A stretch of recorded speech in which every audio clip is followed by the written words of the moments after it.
My mother looked me dead in the eye and said, "Claire, we raised you to be independent. That means figuring things out yourself." I had just asked her to watch my 4-year-old daughter for one afternoon.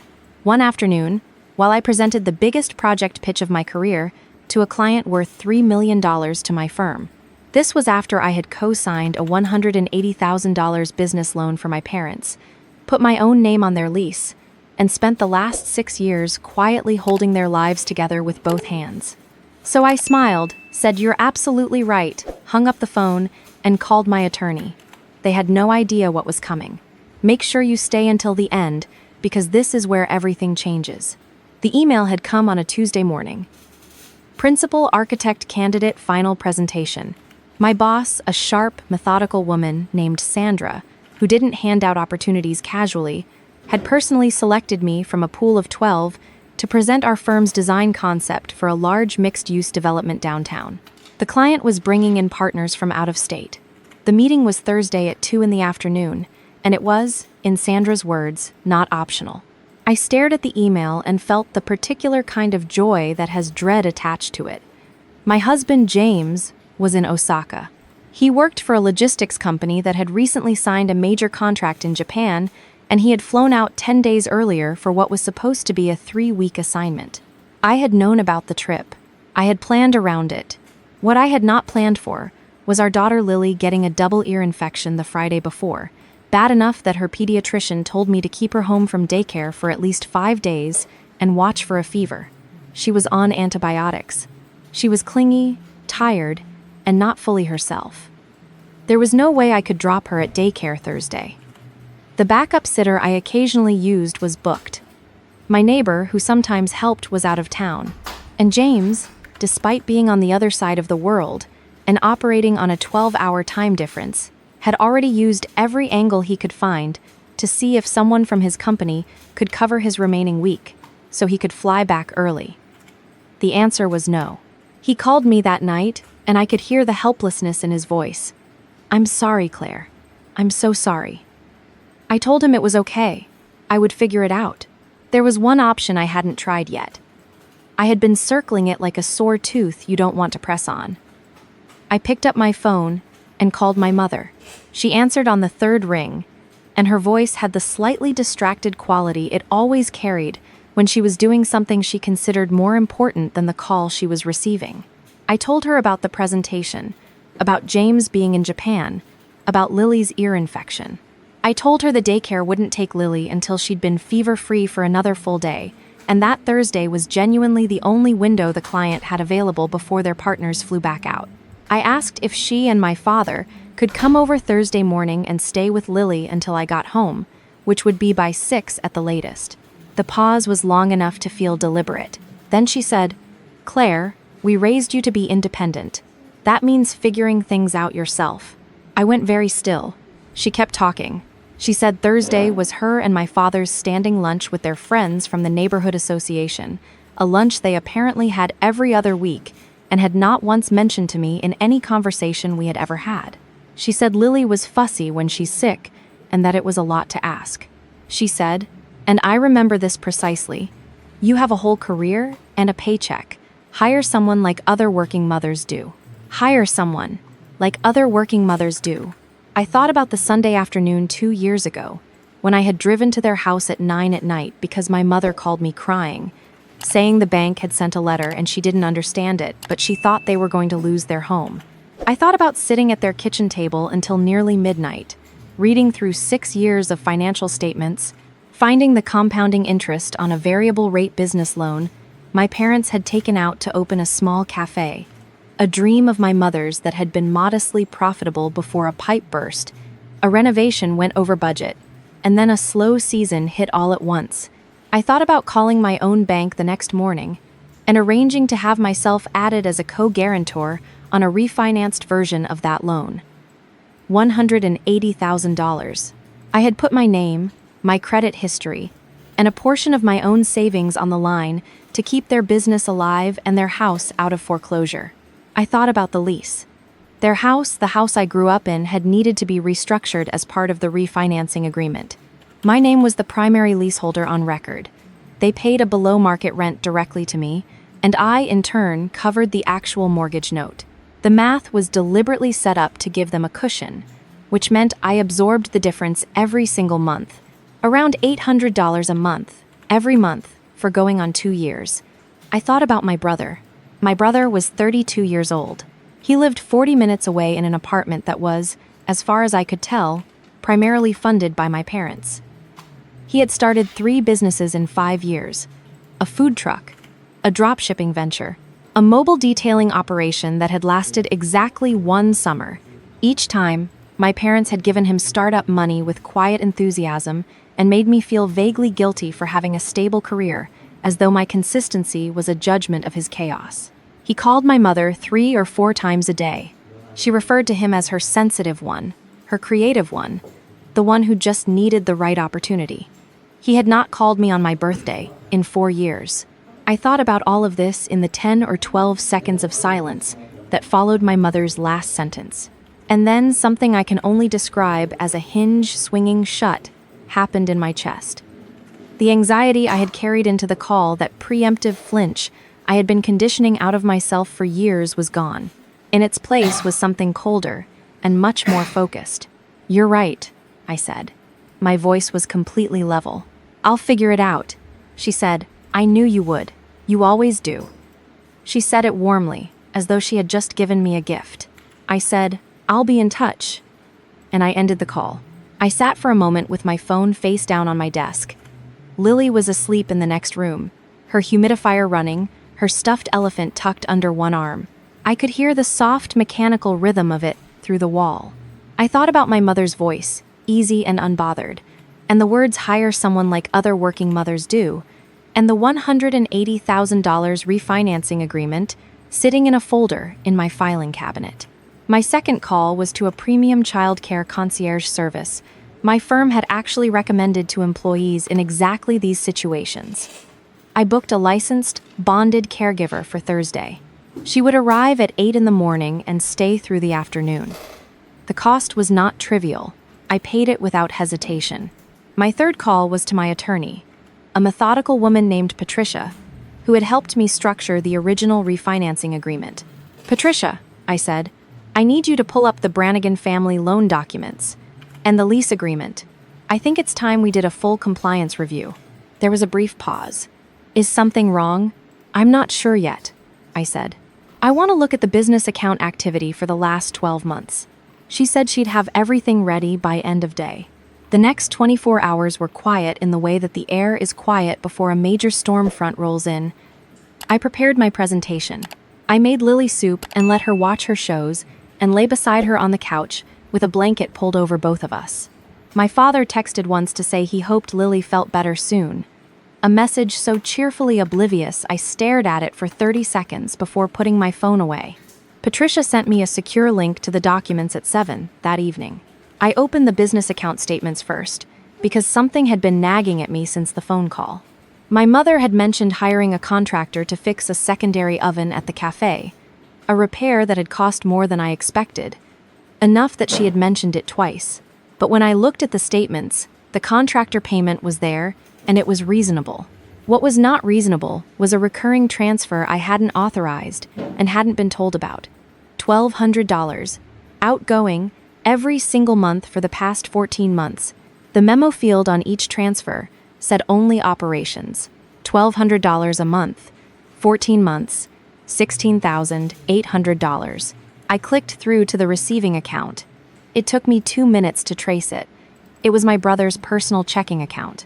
I leaned back in my chair and looked at the ceiling for a long moment.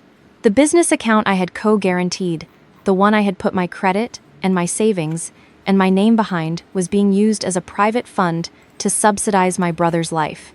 Not for any business purpose. Not for any shared family expense. For him, specifically, without my knowledge and without my consent. And every month that money flowed out of that account, it reduced the operating cushion I had structured specifically so my parents' business could stay solvent. If something went wrong, another bad season, another unexpected repair, there would be less buffer. And I would be the one legally on the hook. I forwarded the statements to Patricia with a single note. Add this to the file. This is a material breach. I want to understand our full options. Thursday morning, the caregiver arrived exactly on time. A calm and capable woman who brought a small bag of activities and immediately won Lily over by asking about her elephant's name. I kissed Lily's forehead, told her I'd be home before dinner, and drove to the office feeling something I hadn't felt in months: clarity. The presentation was 2 hours long. The clients were attentive, asked sharp questions, and pushed back on 2 design elements in ways that showed they had genuinely read our proposal. I pushed back on one of their pushbacks and offered a revised approach on the other. Sandra caught my eye at one point and gave a small nod. I knew before I even left the building that it had gone well. On my drive home, my phone rang. It was my mother. I let it go to voicemail. Her message was airy and pleasant. She hoped the presentation had gone well. She mentioned that she and my father were thinking about redoing the patio at the cafe, and did I have any design suggestions? She knew I was the expert. She mentioned, almost as an afterthought, that my brother had mentioned needing new kitchen equipment for a new business idea he was developing, and wouldn't it be wonderful if the family could get behind it? She ended the message with, "Call me when you get a chance, sweetheart." I deleted it. Patricia called the next morning. The legal picture, she told me, was clearer than we might have hoped, which in attorney language means it was worse for them than they likely realized. The loan agreement contained an explicit clause prohibiting transfers from the business operating account to any non-business related personal account without the written consent of both guarantors. I was a co-guarantor.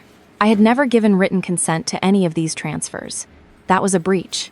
The lease agreement contained a separate clause requiring any significant financial decisions affecting the property, including redirecting funds originally designated for property maintenance reserves, to be disclosed to the primary leaseholder within 30 days. That was me. None of it had been disclosed. That was a second breach. What does that give us? I asked. It gives you standing to call the loan, Patricia said. You could also initiate a formal demand for repayment of the diverted funds, or restructure the agreement entirely with new terms. You have leverage here, Claire. Quite a bit of it. I was quiet for a moment. Draft the restructuring terms, I said. I'll tell you what I want. Over the next 2 days, I wrote out exactly what the new arrangement would look like. The business account would be moved to a new account structure, with dual authorization required for any transfer over $500, meaning nothing would go out without my explicit sign-off. The monthly transfers to my brother would end immediately. The below-market rent I had been accepting would be adjusted to actual market rate, which meant my parents would pay me $400 more per month than they currently did. That increase would be deposited into a separate account I controlled, functioning as a reserve fund for future property repairs. The only way the terms stayed as favorable as they currently were, meaning the loan didn't get called and the lease didn't get renegotiated from scratch, was if they agreed to the new terms in writing within 10 days. Patricia said the documents would be ready Monday. I did not call my mother back that weekend. On Sunday evening, she called again, and then my father called, and then my mother called once more. I let them all go to voicemail. The messages shifted in tone as the calls accumulated. The first one from my father was gentle, asking if everything was all right. The second from my mother was slightly tighter, noting that it was unusual for me not to respond. By Sunday night, the messages had an edge. I recognized the specific impatience of people who are accustomed to prompt responses and have started to find the silence unsettling. Monday morning, Patricia sent me the documents. I reviewed them carefully, made 2 small adjustments, and sent them back. By noon, I had a finalized package ready. That afternoon, my brother called. I had been half expecting it. I answered. "Hey," he said, and his voice had the careful quality of someone who has been briefed. "Mom said you've been quiet. Everything okay with Lily?" "Lily's fine," I said. "How are you?" "Good, good." A pause. "Listen, Mom mentioned there might be some issue with the cafe account. She said she tried to pull the monthly transfer, and it didn't go through. You know anything about that?" There it was. "I do," I said.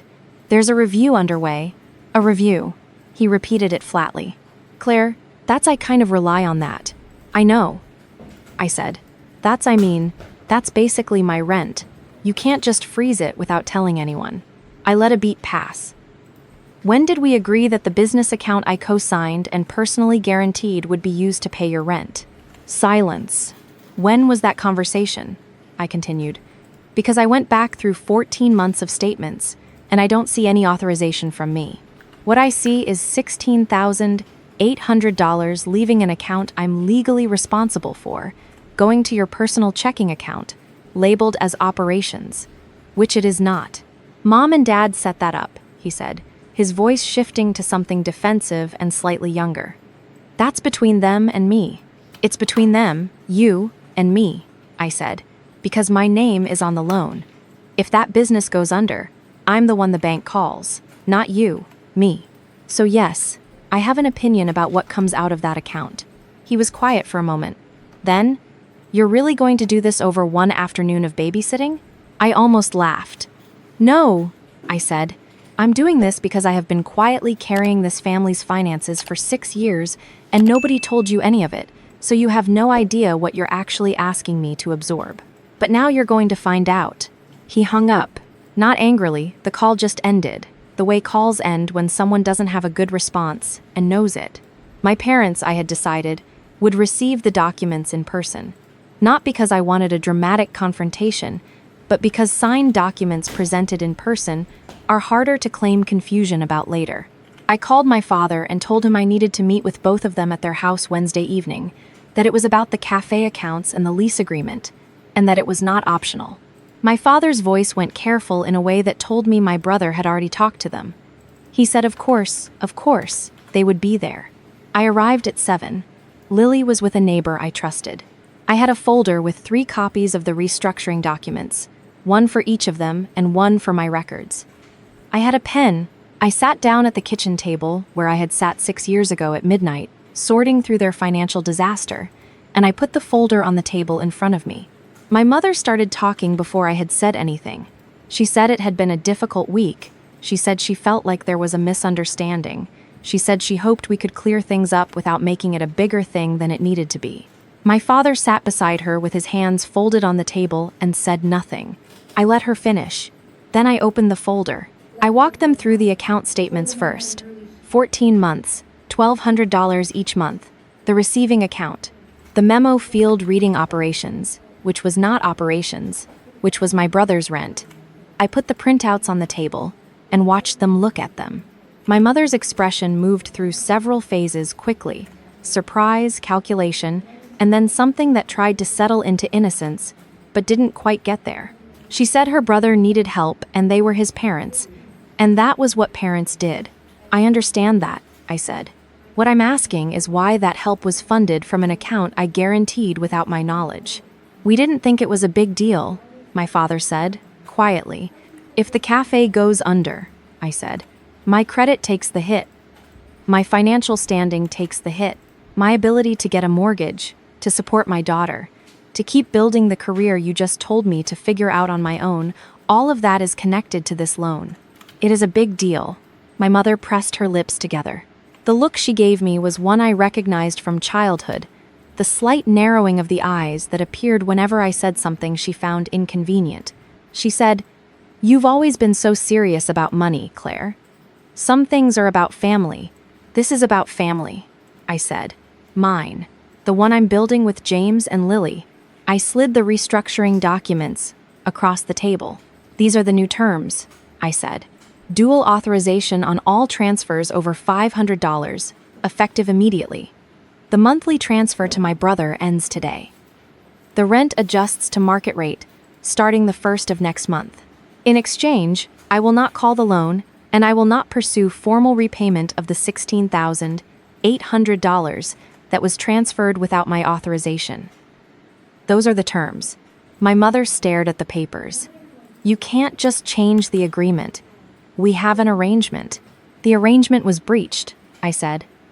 Patricia can walk you through the specific clauses if you'd like. You're welcome to have your own attorney review the documents. You have 10 days. My father picked up the papers. He read the first page slowly, then the second. His face had the look of a man who had been told the score of a game he thought he was winning. What if we can't make the new rent amount? He said.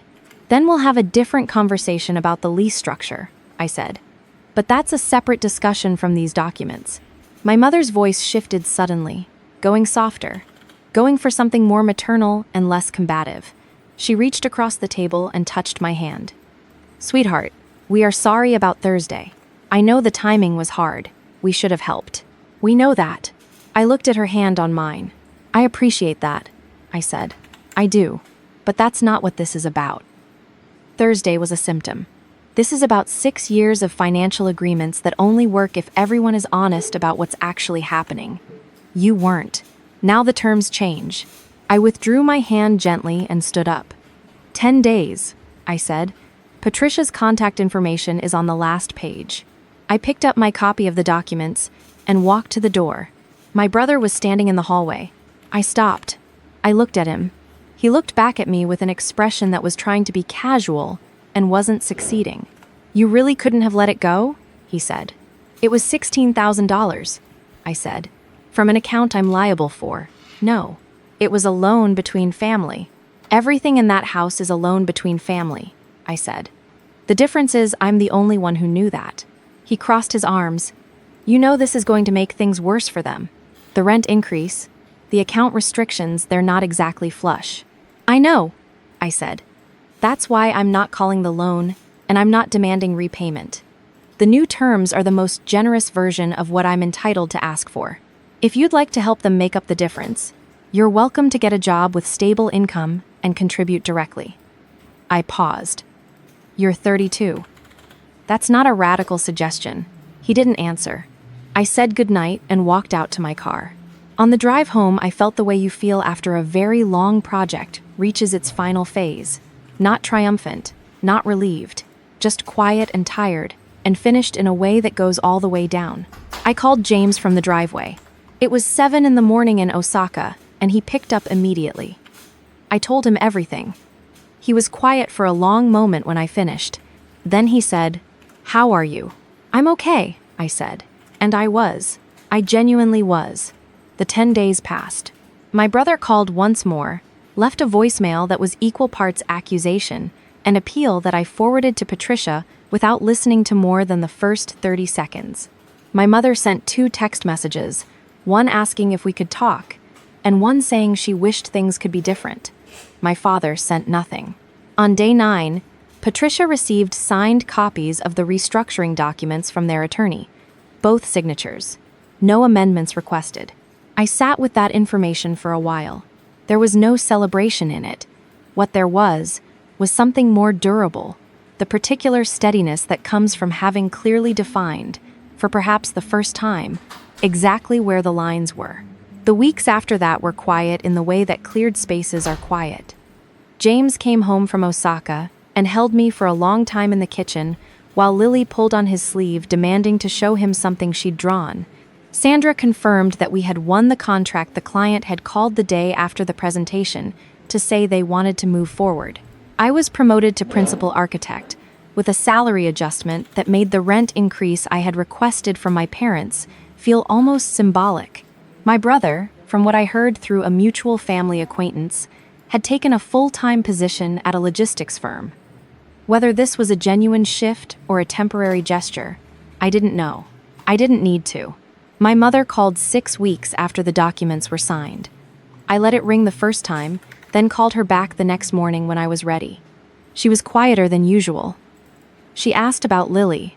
I told her Lily was good, that her ear infection had fully cleared up, that she had started a new thing where she narrated everything she did in elaborate detail, as though hosting her own nature documentary.